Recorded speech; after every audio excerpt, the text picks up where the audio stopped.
from the station that's on your side. This is News 12, NBC 26 at 11. School districts are reviewing their safety drills and plans for next school year, but parents are asking for more transparency in the process. Plus, it's a good news, bad news situation for taxpayers in Columbia County. The good news, the district is lowering the millage rate for your property taxes. The bad news, property values are higher than ever, so you'll still pay more this year.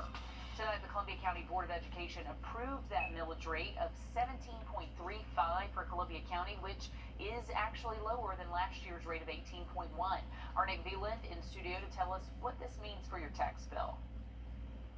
With the unanimous approval of the rate of 17.35, you can see that this will lower the value than it has been since 2012. This was a process with 3 public meetings that ultimately lowered the rate from the original 18.1%. Property values are climbing all over the area, and that's especially true in Columbia County.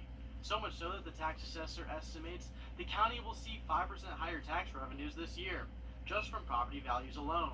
So even though that the millage rate is down, your tax bill will still be up. I mean, we're playing a game of semantics here where they talk about rolling it back to save taxpayers money, but it's still a net increase, as they said, 7-8% increase in taxes even by rolling it back. So it's really just how you say it. Several property owners showed up to weigh in, hoping for a much lower millage rate, but left feeling their voices ultimately were not heard. Judging by the fact that they still increased their taxes, I would say not so much. I think they met the requirements by the law to hold the meetings and have public comments, but now I'm disappointed in the results. Since the school board didn't need the full 5% increase expected in the tax budget, they decided to pass those savings on to property owners by lowering the millage rate. They lowered it by 6% from 18.1 mils to 17.35. But Katie says it's still not enough, since she still will be paying more this year in taxes. At the end of the day, we're struggling to meet our family's budget needs, so it's disappointing to hear them talk about having a 1.5% cushion while we're all still trying to fit within our own budgets for our families. And says families have the same challenges the district is talking about, like inflation, fuel budget, and building repairs. Columbia County is expecting 600 new students throughout the county, putting the projected enrollment over 29,000. The extra money will go to accommodating the growing population. And it is certainly growing. Thanks for that, Nick. Taking a look outside over downtown Augusta tonight. Riley, I'm going to be honest. Sunshine through most of our Wednesday. High temperatures will top out into the 90s. And if you are going to head out maybe to the Green Jackets game tomorrow, that first pitch temp should still be most likely around 94 degrees. Have a look at the rest of the week's forecast in just about 10 minutes. School safety is top of mind for parents as their kids get ready to head back to school. Tonight at the Aiken County School Board, they approved school safety plans. Our Hallie Turner was there, but Hallie, they did keep it pretty vague. Parents were left wanting more. The Aiken County Public School District approved the same safety plan from last year for this year. Right now, it's pretty vague as what they provided us is mostly centered around fire and natural disaster drills rather than planning for an active shooter. But they plan to discuss all of that next Tuesday. We spoke with parents about what they want to see coming for the next week's meeting with the brand new Director of Security and Emergency Management. When her children walk into school each day, Shaniqua Roberson has one hope, that they make it home every day. Roberson is a mom of 4. She's had at least one child in the Aiken County school system for the past 20 years. As she prepares to drop her children off for a new school year, her worries about safety have grown. Things are happening so fast nowadays, so when you drop your child off, I always say, I love you, have a good day. And when they get out the car, I'm praying that I get to see them later.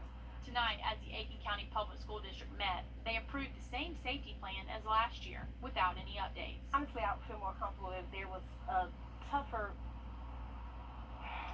disciplinary reasons for bullying. Before they focus on updating a safety plan for active shooters, she says the administration needs to look at the root of where it starts, at school. Kids are doing things, and when they feel like their back is against the wall, then that's when a lot of these situations happen. She explains the only way to get a grip on bullying is to have better school communication with the parents, and vice versa. But also, an eye on the doors of the building could help as well. When I go to my daughter's school, the high school over here, that you have to go to the front and they have to buzz you in. But if kids want to go out those side doors or those back doors or let somebody in, they can always do that. Extra money in these areas, in her opinion, can save a life and bring peace to many families. People are doing them more frequently and more easily. I'm scared every day. Next Tuesday, we'll hear from the new Director of Security and Emergency Management, Vicki Gaskins, a longtime Aiken County deputy, about how she plans to tackle school safety. Looking forward to hearing her plans. Thanks for that, Hallie.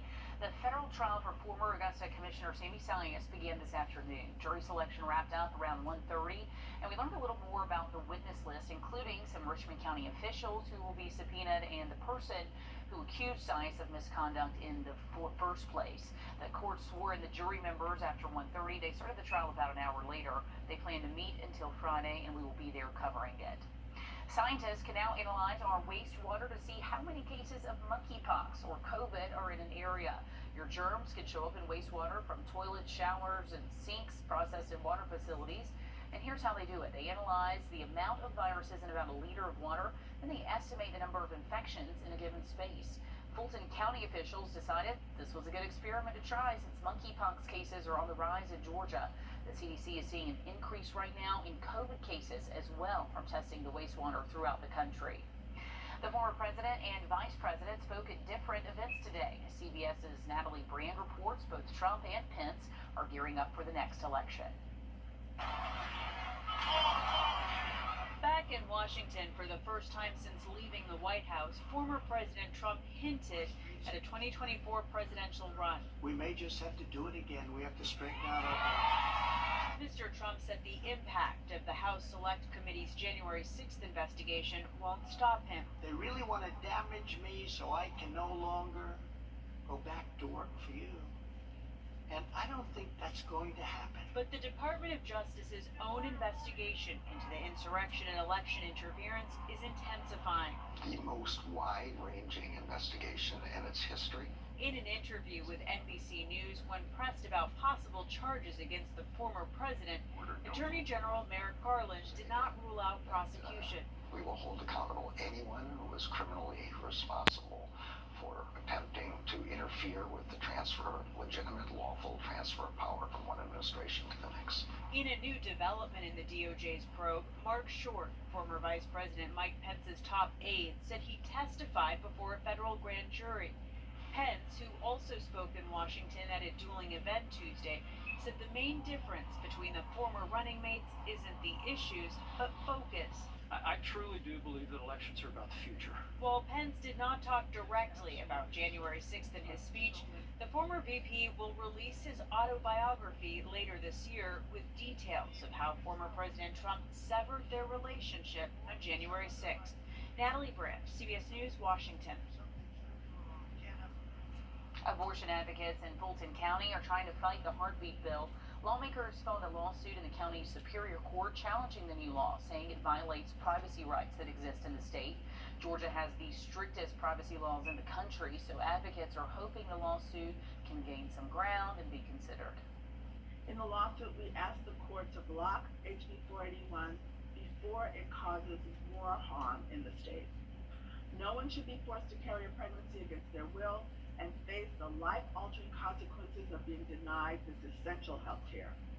So far, the ACLU, Planned Parenthood, and 2 medical centers are all challenging the law. Governor Kemp's spokesperson says officials will continue to protect all stages of life, including supportive services for mothers before and after birth. Well, temperatures are going to be feeling a little bit hotter the next few afternoons. Feel like temps over 100 through most of the day on Wednesday. Have a look at how long this pattern holds just after the break. And when we come back, one woman making a difference for kids who need a little push on learning life skills.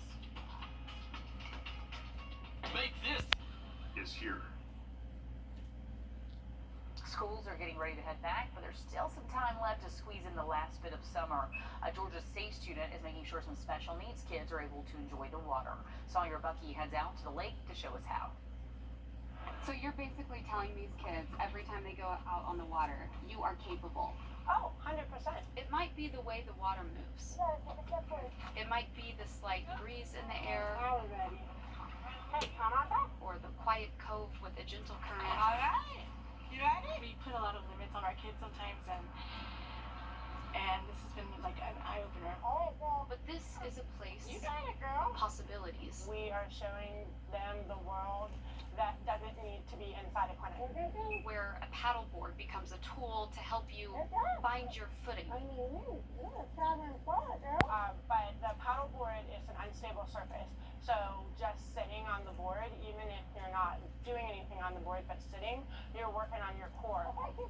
Where you can stand tall and independent in a world that might focus on the things you cannot do. How do I know it's working? I see it.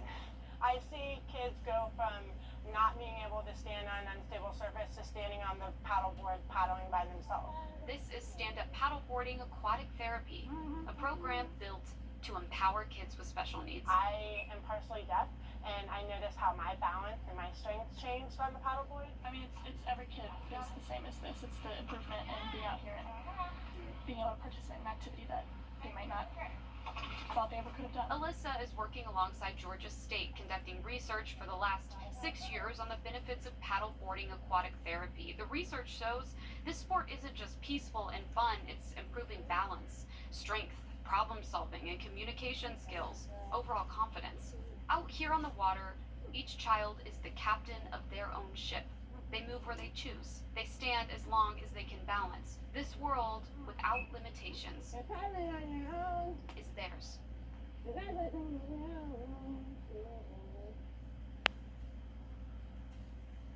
A woman in Greenville heard her doorbell ring early yesterday, and luckily she had his doorbell cam to check who was there. Check out this black bear walking right up to her front door, sniffing around, ringing the doorbell. The audacity, but it's been a regular visitor around her home.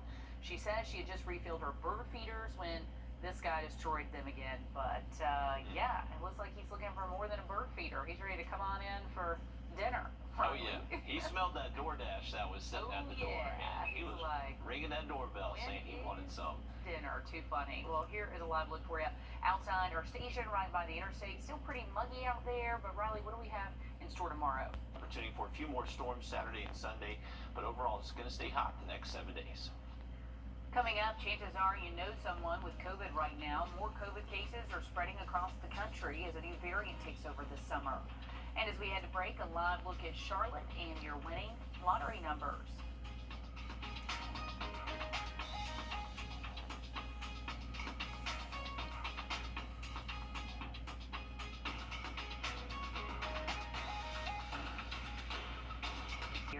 Okay, take a look at this. Pretty shocking details about the federal penitentiary in Atlanta shared in a Senate subcommittee today. 3 whistleblowers covered issues like poor security, nearly half of the inmates with cell phones able to call hits and conduct crime from inside the prison walls, inmates with easy access to weapons and little regard for life. A former chief psychologist says these issues led to more suicides inside the prison, and no one took action when she spoke up. It's been 2 years since the pandemic isolated the U.S., but a new strain of the virus is spreading pretty quickly. Meredith Wood has the latest cases and data. This absolute pandemic is not going away. It is going to be here a while. A highly infectious subvariant of Omicron called BA.5 is fueling a new surge of COVID-19 cases in the United States. The likelihood of you being infected is extremely high, especially if you've not been vaccinated.